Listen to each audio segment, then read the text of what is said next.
नमस्कार, हमारे YouTube channel online math सीखो में आपका स्वागत है। कृपया वीडियो को पूरा देखें एंड वीडियो पर कमेंट ज़रूर करें कि आपको वीडियो कैसी लग रही है। आज हम एवरेज से रिलेटेड कुछ क्वेश्चन करते हैं। एवरेज के हमने 2 पार्ट करवा रखे हैं। आप जाके वीडियोज़ में दोनों पार्ट देख सकते हैं। ये तीसरा पार्ट है। चलो शुरू करते हैं। ये हमें दिया हुआ है, एक कक्षा के 18 विद्यार्थियों की औसत आयु 14 वर्ष है। ठीक है। यदि अध्यापक की आयु को शामिल कर लिया जाए तो औसत में 2 वर्ष की वृद्धि हो जाती है। तो अध्यापक की आयु ज्ञात करो। ठीक है। तो हम क्या करेंगे, पहले 18 विद्यार्थियों का टोटल योग निकालेंगे। देखो, मैं डायरेक्ट लिखूँगा क्योंकि पिछली वीडियो मैंने फॉर्मूला बता रखा है। देखिए, औसत का फॉर्मूला क्या होता है, आंकड़ों का योग अपॉन आंकड़ों की संख्या होता है ना।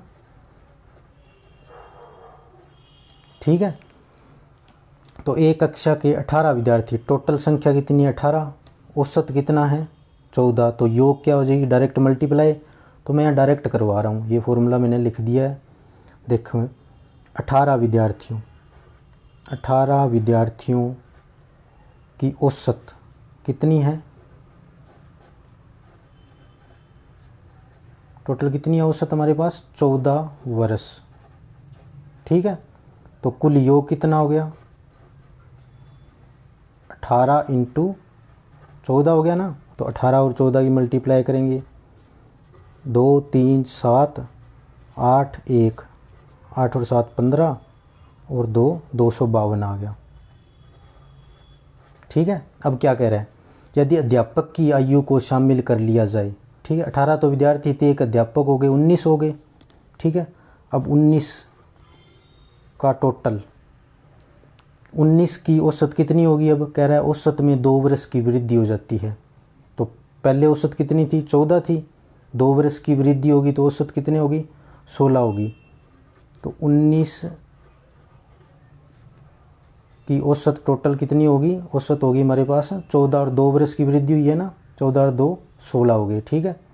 अब योग कितना हो गया, ठीक है, 19 × 16।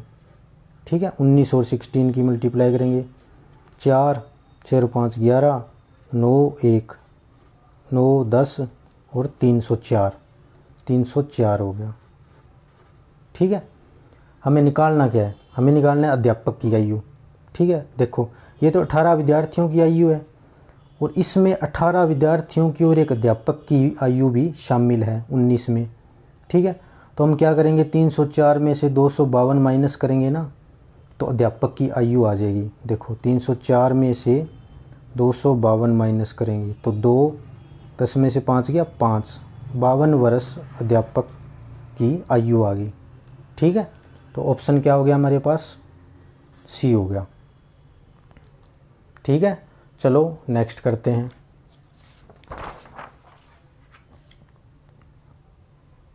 कुछ छात्रों के औसत अंक 52 थे।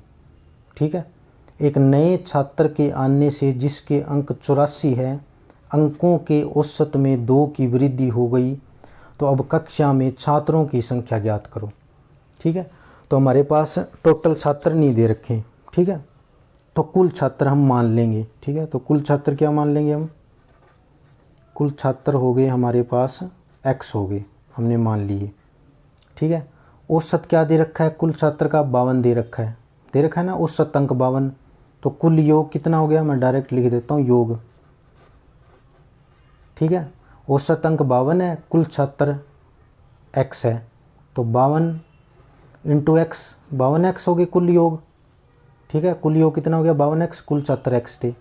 एक नए छात्र के आने से जिसके अंक 84 है, अंकों के औसत में 2 की वृद्धि हो गई, एक नया छात्र आ गया।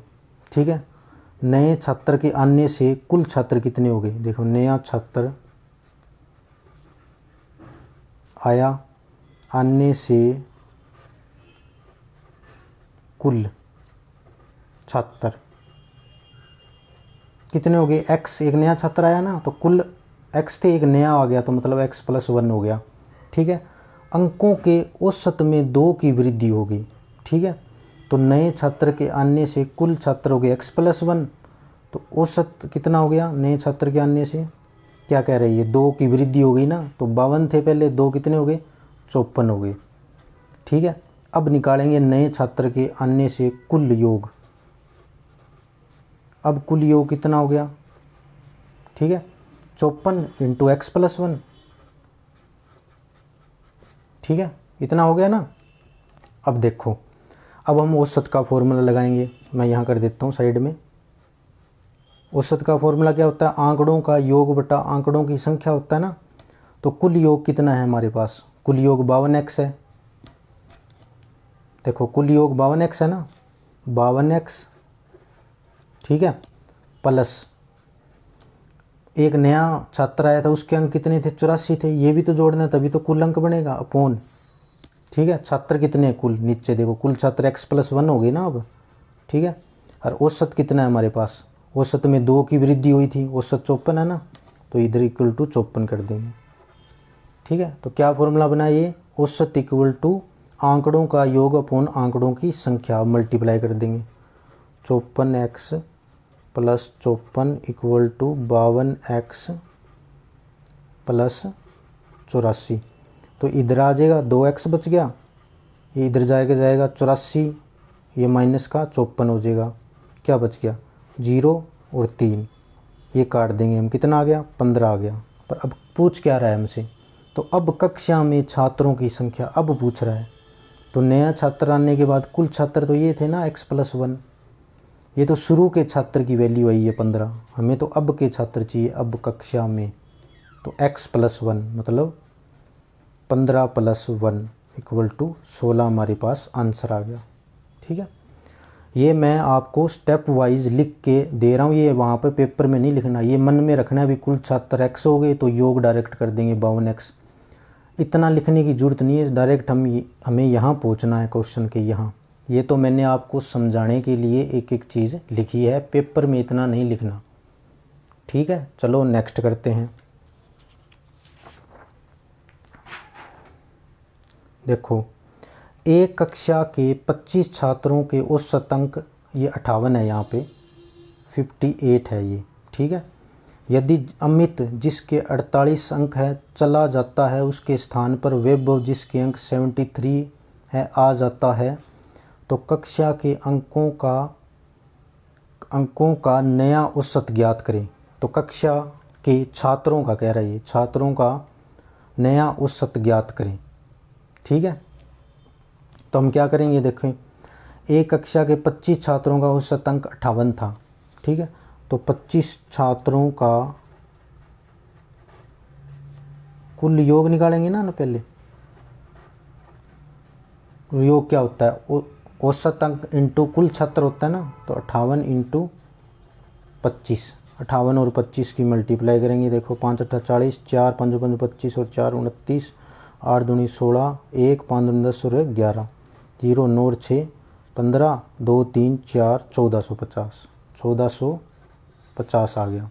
अब देखो आगे है इसमें मेन चीज़, यदि अमित जिसके 48 अंक है चला जाता है, उसके स्थान पर वैभव जिसके अंक 73 है आ जाता है। ठीक है, नया आ जाता, देखो 48 वाला गया, उसके स्थान पर वैभव आया जिसके अंक 73 थे, मतलब कम अंक वाला गया है और ज़्यादा अंक वाला आया है। ठीक है, तो पहले क्या करेंगे, यदि जिसके अंक 48 अंक चला जाता है, तो पहले क्या करेंगे 1450 में से 48 माइनस करेंगे। ठीक है, 2 0 1402 चला गया ना, तो माइनस कर देंगे। उसके स्थान पर वैभव जिसके अंक 73 आ जाता है, फिर हम 73 प्लस कर देंगे क्योंकि एक नया आ गया ना, तो अब इसमें 1402 में 73 प्लस करेंगे। 3 2 5 7 1475 हो गया, 1475 हो गया ना। ठीक है, अब तो क्या कह रही है, तो कक्षा में छात्रों का नया औसत ज्ञात करें। देखो छात्र तो 25 ही थे ना, एक आया, एक चला गया और एक आया। ठीक है, तो क्या करेंगे, औसत क्या होता है, औसत हमें पता है आंकड़ों का योग। आंकड़ों का योग कितना है हमारे पास 1475 आया है। अब 1475 अपन आंकड़ों की संख्या कितनी है 25। ठीक है, अब इसको हम काट देंगे। 25 पंजा 125 और ये कट जाएगा सीधा 9 पे। ठीक है, क्या आंसर आ गया हमारे पास 59 आंसर आ गया। ठीक है, देखो इसको हम ऐसे भी कर सकते हैं, यदि अमित जिसके अंक 48 अंक है चला जाता है उसके स्थान पर वैभव जिसके अंक 73 है। तो देखो 48 वाला चला गया और 73 वाला आ गया। तो देखो इनका गैप देखो, 73 और 48 का गैप कितना हो गया, 13 में से 8 गया, 8 और 5 13, 6 में से 4 गया 2, 25 का गैप है। तो 25 डायरेक्ट इसमें 25 भी जोड़ सकते हो आप, तो भी यही आएगा डायरेक्ट। ठीक है, चलो नेक्स्ट करते हैं।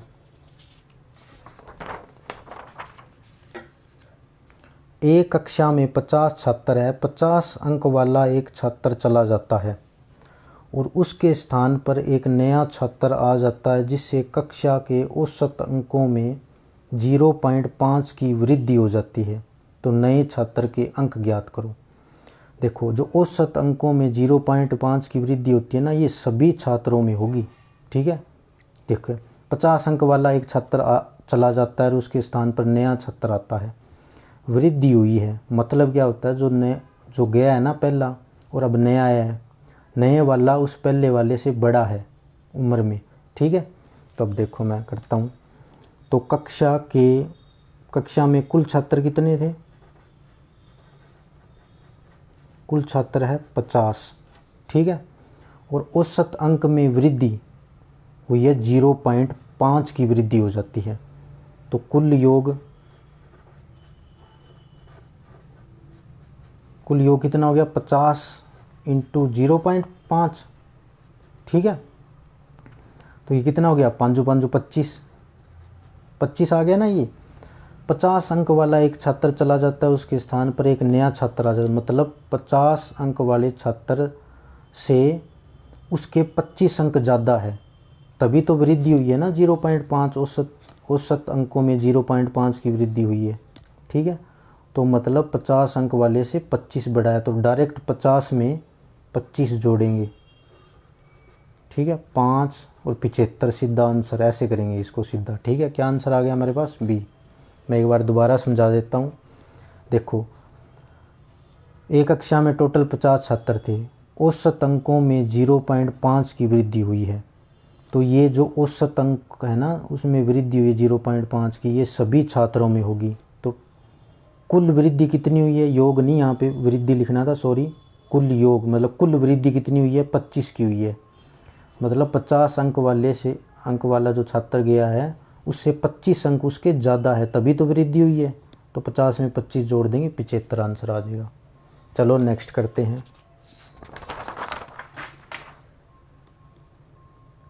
एक बल्लेबाज की 41 पारियों में रनों का औसत 35 था। अगली पारी के बाद औसत घटकर 34.5 रह गया। तो अंतिम पारी में बल्लेबाज द्वारा बनाए गए रन ज्ञात करो। देखो ये इंपॉर्टेंट क्वेश्चन है। देखो एक बल्लेबाज की 41 पारियों के रनों का औसत, तो 41 पारियों के कुल रन लिख लेंगे। ठीक है, कुल रन कितने हो गए 41 इंटू औसत अंक कितने हैं 35। ठीक है, 41 और 35 की मल्टीप्लाई कर देंगे, 5 20 3 12 5 3 4 1435। ठीक है, अगली पारी के बाद औसत घटकर 34.5 रह गया। मतलब 42वीं पारी आ गई ना, अगली पारी तो 42 ही हुई ना। तो 42वीं पारी के बाद कुल रन कितने हो गए, देखो 42 इंटू 34.5 रह गया औसत घटकर। औसत कितना है 34.5। तो देखो 34.5 इंटू 42, 0 9 6 0 2 18 4 3 12 और 1 13। देखो 0 9 3 और 1 4, यहाँ पे पॉइंट लग गया, ये आ गया 1400 49 आ गया। ठीक है, क्या पूछ रहा है मैं, तो अंतिम पारी में बल्लेबाज द्वारा बनाए गए रन, अंतिम पारी तो 42वीं थी ना, तो 42 में 41 पारियों का रन भी शामिल है 1435। तो 1449 में 1435 माइनस कर देंगे, 14 रन बनाए, मतलब क्या हुआ, उसने 42वीं पारी में 14 रन बनाए। ठीक है, तो आंसर क्या आ गया हमारे पास, 14, सी आंसर आ गया। ठीक है, चलो नेक्स्ट करते हैं।